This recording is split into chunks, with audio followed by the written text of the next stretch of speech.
Olá amantes de terror, no vídeo de hoje você vai acompanhar alguns relatos de terror, só peço que deixem o like nesse vídeo, então sem mais enrolação, vamos ao vídeo. Saudade.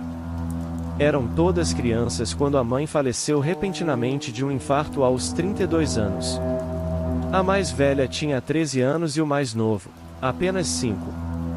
O impacto dessa perda tão prematura e inesperada foi como uma bomba, atingindo a todos que ainda eram tão dependentes e necessitados do cuidado materno. A família tentou seguir em frente, buscando levar uma vida normal após o ocorrido. Todos se apoiavam mutuamente, mas os mais velhos carregavam as maiores responsabilidades. Sem a presença da mãe, o pai assumiu o papel de administrador do lar, solitário e responsável pelo sustento da família.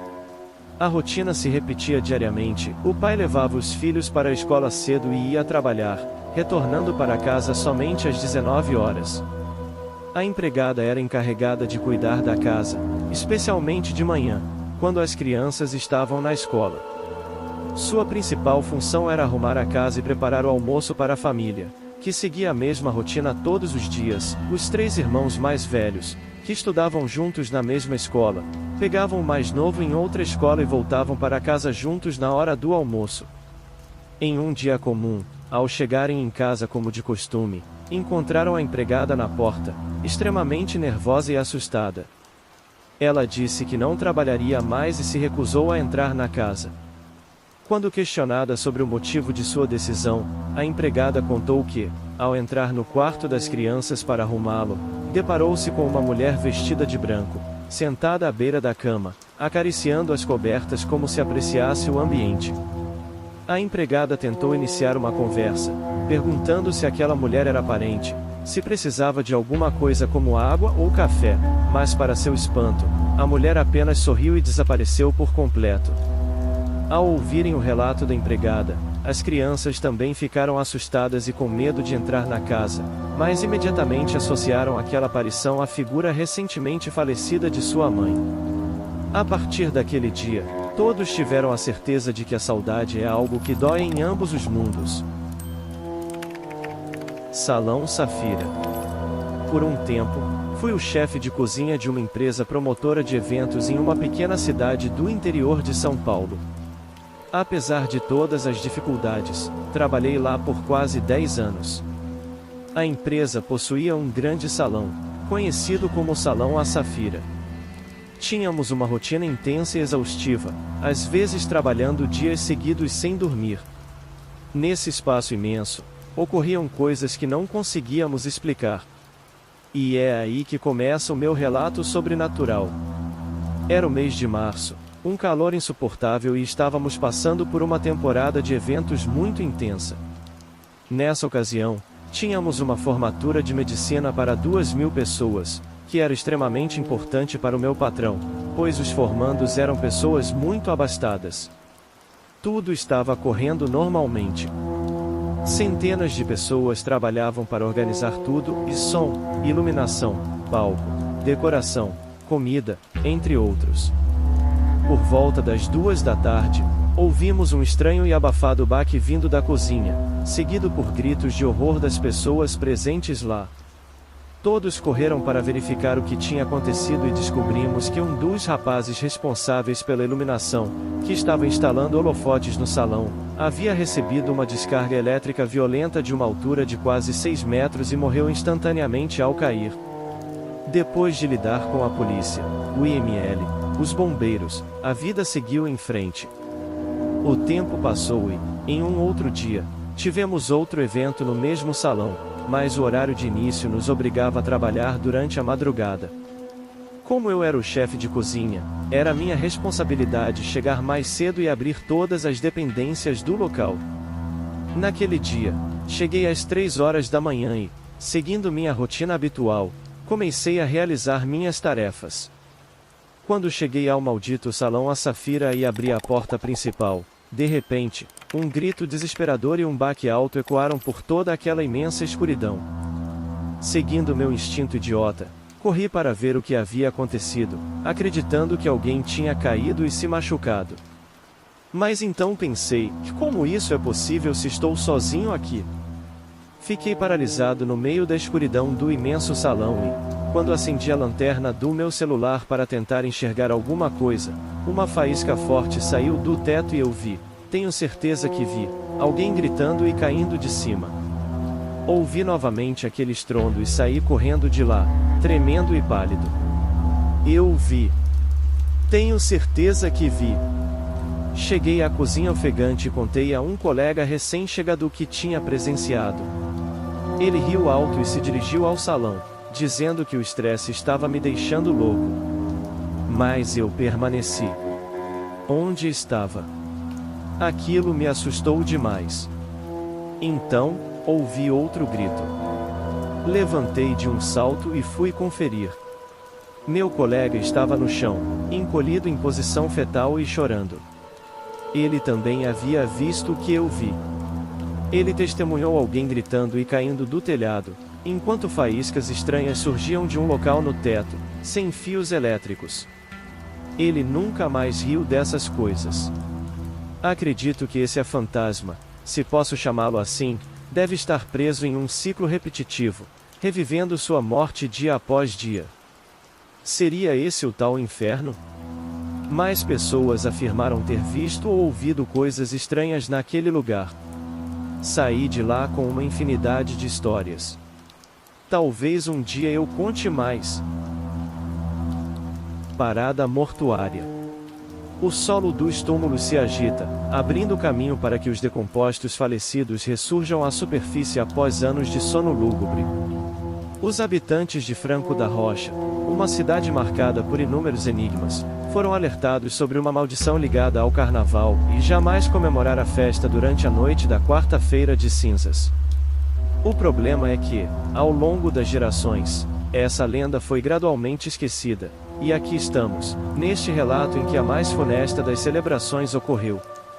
No centro da cidade, 3 escolas de samba se preparam para iniciar a parada mortuária, enquanto, no cemitério não muito distante, cadáveres macabros se preparam para a sinistra festividade.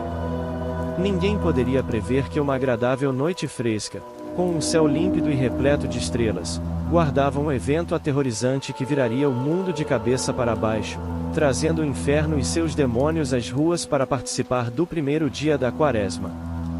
Folia na cidade, um espetáculo horripilante no cemitério. Entre os túmulos, todo tipo de cadáver vagueava, os recém-enterrados, com seus corpos inchados, e os veteranos esqueléticos, sepultados há muito tempo. A multidão ambulante de carne em decomposição preparava seus caixões para a macabra parada fúnebre. Na cidade, a primeira escola de samba dá início à sua apresentação, o povo vibra, dança e canta.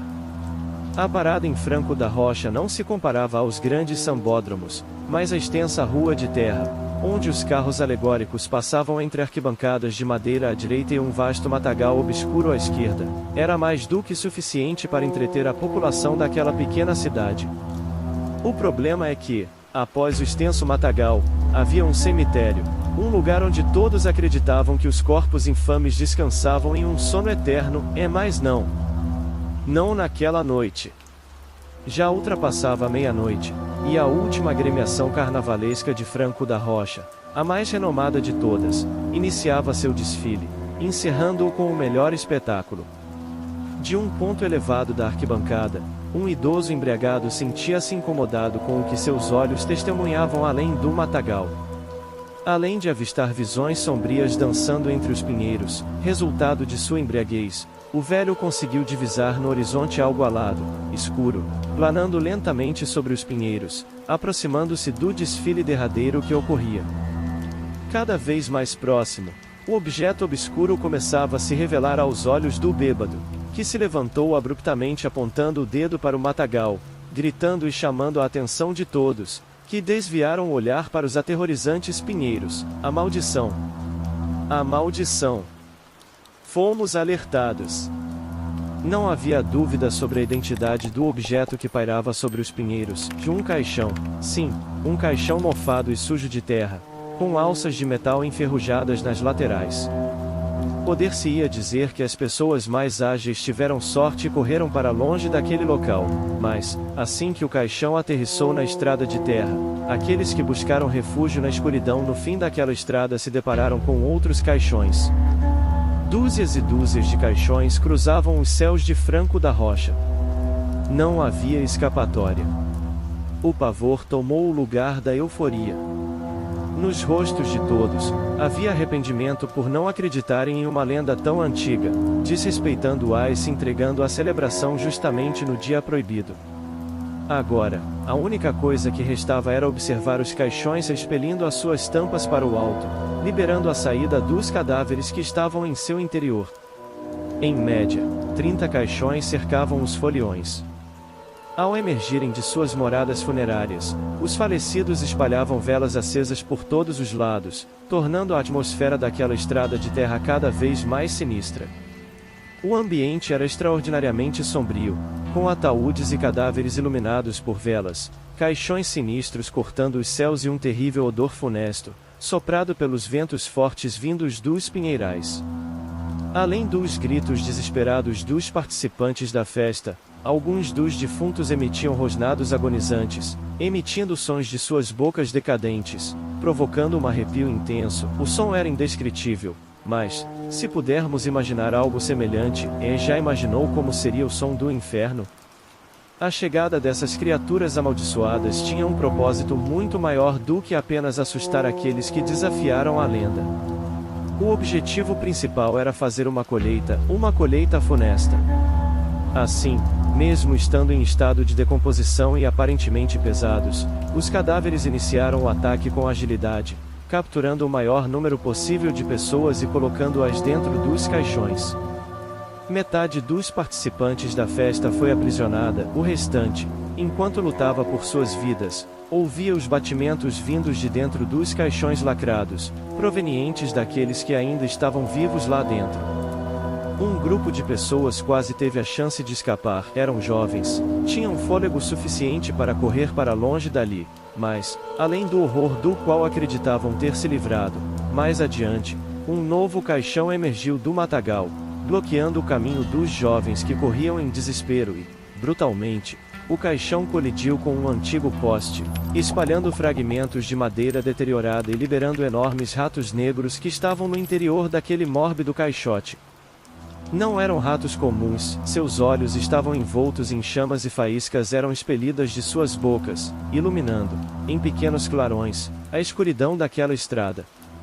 A enxurrada de ratos avançou em direção aos jovens, dilacerando-os em questão de segundos com suas malditas mandíbulas trituradoras e ágeis. A colheita funesta estava completa. Diversas pessoas foram encaixotadas. Benditos sejam aqueles que encontraram a morte repentina em meio ao desespero, pois os que permaneceram vivos, dentro dos caixões, não faziam ideia do mal que os aguardava. A madrugada se tornou silenciosa e sombria. Os cadáveres se posicionaram em pares, um de cada lado do caixão, em perfeita sincronia. Ergueram todos os caixões, segurando as alças de metal nas laterais. O cortejo fúnebre se iniciou. Os caixões, junto com os defuntos, começaram a flutuar, ascendendo aos céus, alinhados e sem pressa alguma. Além dos golpes de desespero vindos dos vivos dentro dos caixões e dos ventos cruéis, um novo som emergiu das bocas dos defuntos. Eles entoavam uma sinfonia profana, conduzida apenas por gemidos, uma verdadeira orquestra putrefata. Assim eles vagavam ao lado dos pinheirais, carregando seus caixões em direção ao cemitério. Foi o espetáculo supremo daquela noite. Nenhum outro carro alegórico poderia proporcionar tamanho espetáculo. Da folia para as sepulturas, esse foi o destino derradeiro para alguns dos habitantes de Franco da Rocha. Esses foram os relatos. Se você gostou e quer conferir mais relatos e histórias de terror, então não perca tempo e já inscreva-se em nosso canal. E até o próximo vídeo.